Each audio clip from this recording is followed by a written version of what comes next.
Hello बच्चों। एक बार comment section में टेली कर देना कि मेरी वॉइस ऑडिबल और क्लियर है या नहीं है।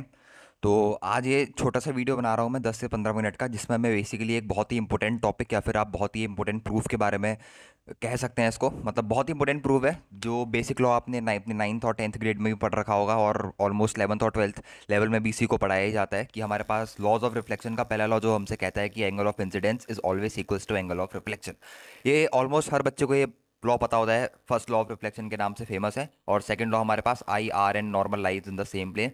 ये दो बहुत ही बेसिक लॉ होते हैं किसी भी, अगर आप ऑप्टिक्स शुरू कर रहे हैं या फिर लाइट पढ़ना शुरू कर रहे हैं तो आपको सबसे पहले लॉज ऑफ रिफ्लेक्शन के बारे में ही बताया जाता है कि angle I equals to angle R होता है, और दूसरा law I R and normal lies in the same plane. पर मैंने कई जगह पे ये देखा है कि ऑलमोस्ट सभी बच्चों को ये लॉ तो पता होता है कि angle I equals to angle R होता है हमारे पास, बट इसके प्रूफ के बारे में जब उनसे पूछा जाता है कि फ्रॉम वेयर इट कम, मतलब कोई चीज अगर हम बता रहे हैं, कोई फॉर्मूला अगर हम ड्राइव कर रहे हैं तो कहीं ना कहीं से उसका डेरिवेशन होता है, मतलब कुछ ना कुछ उसका डेरिवेशन होता है। वैसे ही angle I equals to angle R का भी सेम केस है।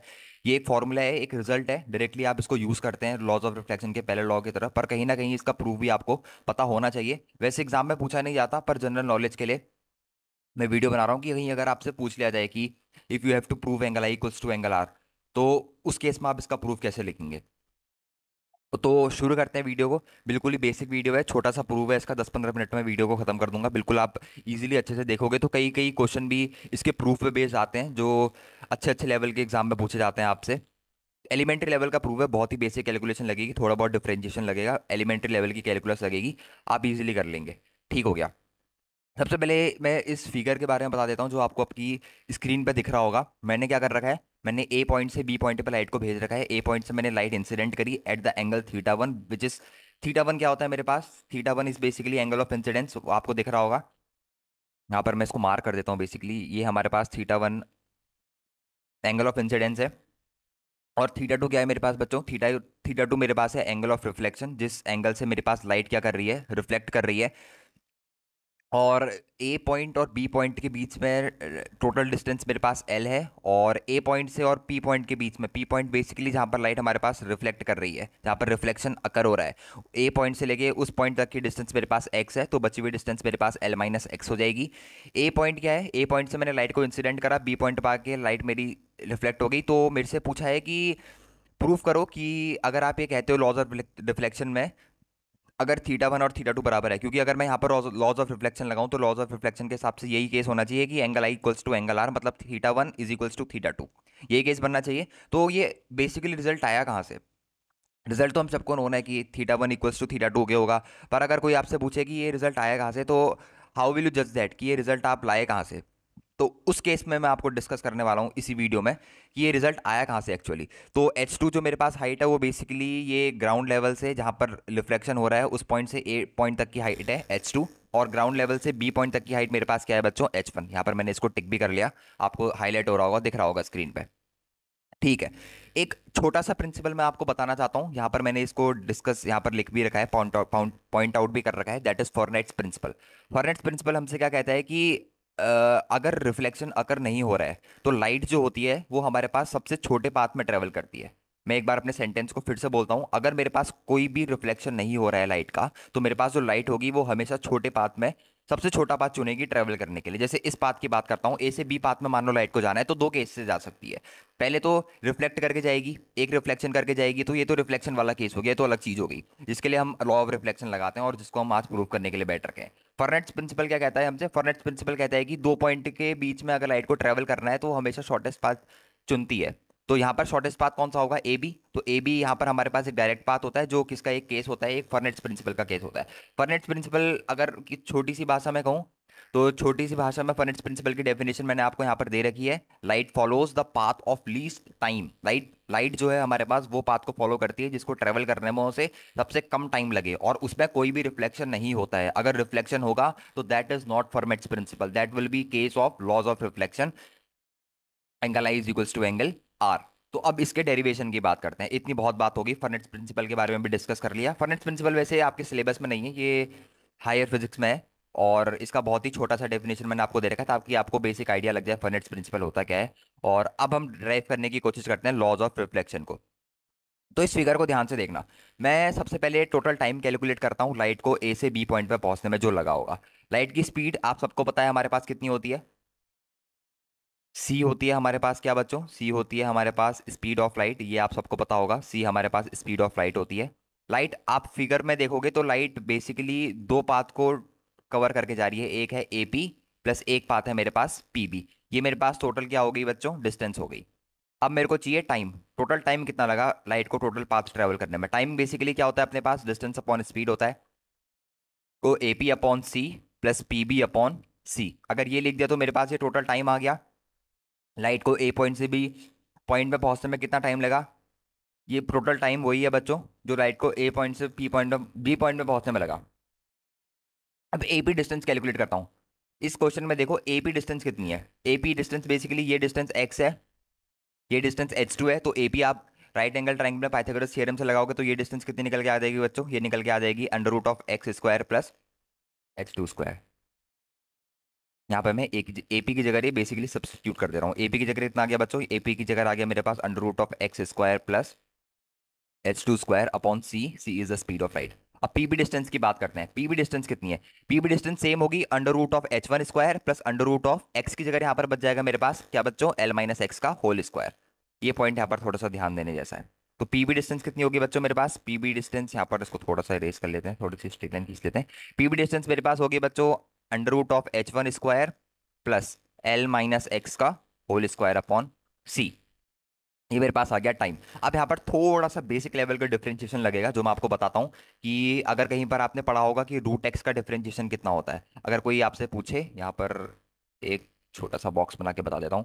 अगर आपने पढ़ा होगा d by d x of under root x, जो कि शायद एक 11th और 12th लेवल के बच्चे जो बच्चा 11th और 12th में पढ़ रहा है उसको बेसिक डेरिवेशन तो आता ही होगा। अगर डिफरेंशिएशन कर रहा हूँ मैं रूट एक्स का तो ये हो जाता है 1/2 under root of x multiply by 1। ये 1 किसका आता है, ये 1 बेसिकली अंडर रूट के अंदर जो होता है उसका डिफरेंशिएशन होता है। अब इस केस में क्या कर रहा हूँ, उसके बाद इस केस में मैं डिफरेंशिएट कर दे रहा हूँ टाइम, टाइम को एक्स के रेस्पेक्ट में। अब टाइम जो है वो हमारे पास कांस्टेंट है, वेरिएबल तो टाइम है नहीं, क्योंकि ए से बी पॉइंट में पहुंचने में कोई फिक्स टाइम लग रहा होगा। तो D t by d x approximately हमारे पास जीरो ही हो जाएगा। यहाँ पर अब इसका डिफरेंशिएशन करो। रूट 1/c को मैं कांस्टेंट है, 1/c तो मेरे पास एज अ कांस्टेंट बाहर आ गया टोटल। ठीक हो गया बच्चों।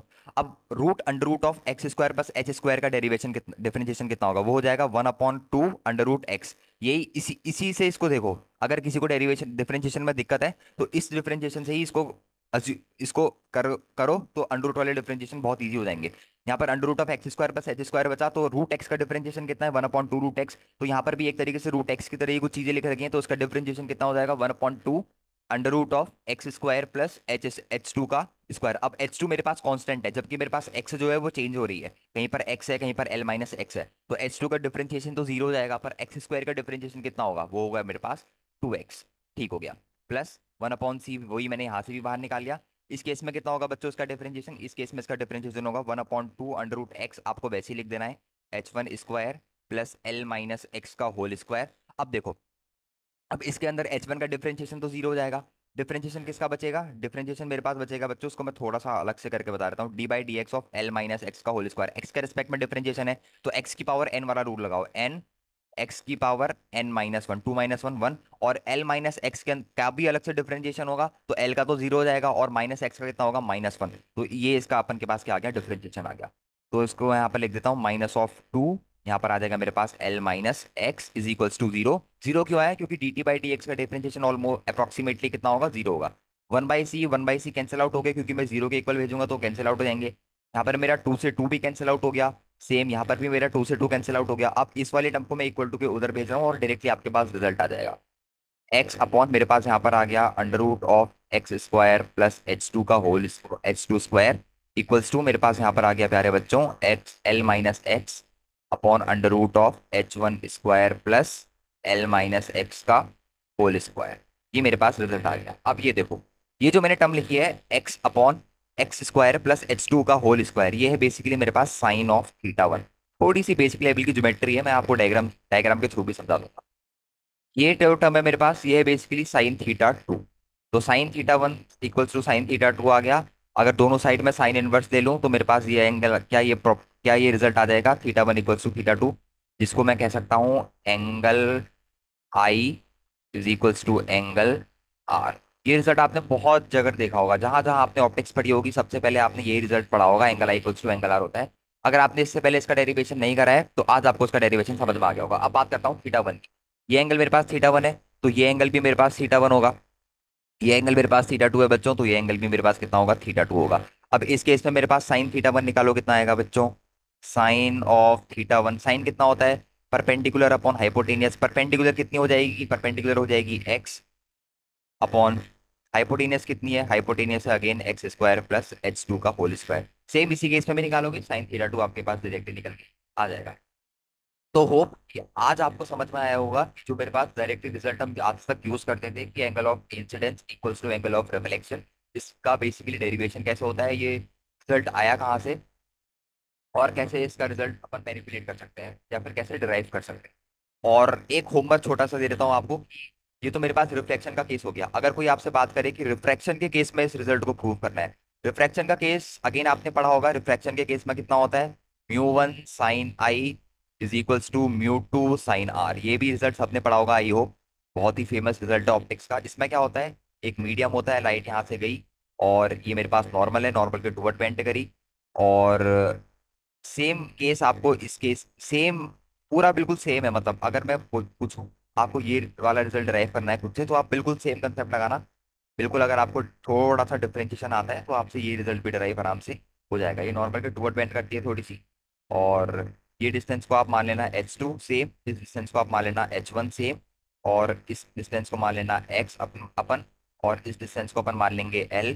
तो ये बची वाली डिस्टेंस कितनी हो जाएगी बच्चों, L minus x. Same result है, और ये एंगल अपन मान लेंगे थीटा वन, और यहाँ से ये एंगल अपन मान लेंगे थीटा टू। सेम रिजल्ट आपको यहाँ से डिराइव करना है। बस यहाँ पर क्या आ जाएगा, यहाँ पर मीडियम है म्यू वन बच्चों, यहाँ पर मीडियम है म्यू टू। अब आपको पता है कि स्पीड ऑफ लाइट अगर म्यू वन मीडियम में ट्रेवल कर रही है तो उसकी स्पीड वैसे तो सी होती है, पर अगर किसी मीडियम में ट्रेवल कर रही है तो स्पीड कितनी हो जाएगी, सी बाई म्यू वन। और अगर किसी मीडियम म्यू टू में ट्रेवल कर रही है तो उसकी स्पीड सी है पहले से, और मीडियम में ट्रेवल करने के कारण उसकी स्पीड कितनी हो जाएगी, सी बाई म्यू टू।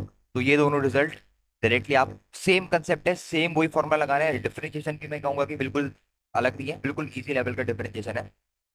तो होप सो कि आज की वीडियो आपको अच्छी लगी होगी और आपको एटलीस्ट समझ में आया होगा कि हमारे पास जो आज तक हम फॉर्मूला यूज करते थे कि angle of incidence equals to angle of reflection, वो रिजल्ट हमारे पास आया कहाँ से।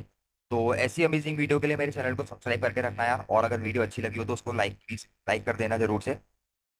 थैंक यू, मिलते हैं नेक्स्ट वीडियो।